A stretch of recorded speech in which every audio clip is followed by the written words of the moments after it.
Anyone who has used the Garmin GTNXi by TDS Simulations and Microsoft Flight Simulator knows it's an amazing GPS. These are 3 little known features that can be quite helpful that I wanted to share.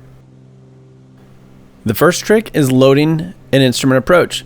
Normally, an instrument approach is loaded, you hit the home button, go to the procedure page, and then select approach, select the airport, the runway, all that. There's a lot of button presses and a lot of different things that have to be selected.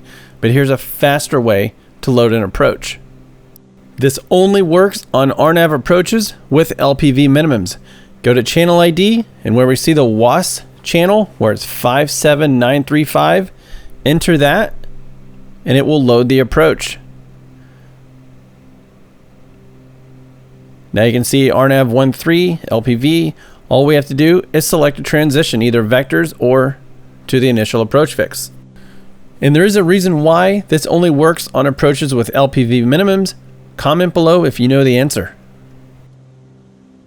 Looking at the GPS on the right, going to the traffic page, we can see all the traffic within a 48 nautical mile radius. We can zoom in on that, but for what we have, if we click on a target, it will give the tail number, CR or the closure rate in knots, the track, and also the ground speed of the selected aircraft. And if you get too close to another piece of traffic, this thing will yell out traffic just as a TCAS system would in a real aircraft.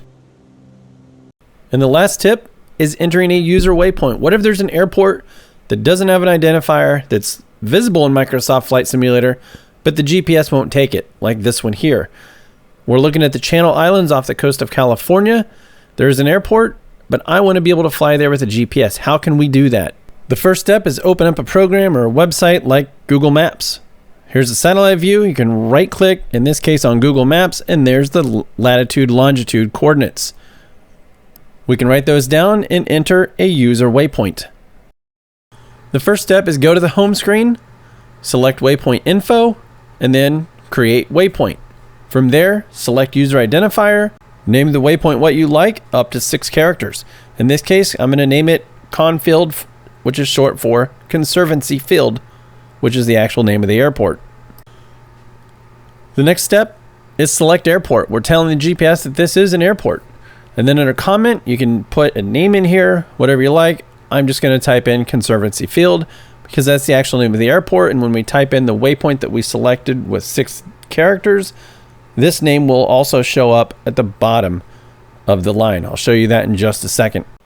The position of the fix needs to be entered, whether it's a radial distance or 2 radials. We're going to select latitude, longitude, and the format, we're going to do decimal degrees. That's the same format that was given in Google Maps. No need to enter decimal places, that'll be automatic, and with a little bit of practice, you can do this as fast as I'm doing it right now. Once that's done, we can zoom out and we can look at the location of the airport, and we can see where the airport was compared to Google Maps. And sure enough, that is the proper location, and we can select create. Now we have that waypoint stored in the GPS. There's the named fix and also the name of the waypoint that we created, Conservancy Field. The functionality of this GPS is very high. If there's any other cool features you know of that I missed, please let me know in the comments below. I hope these tips were helpful. Thank you for watching.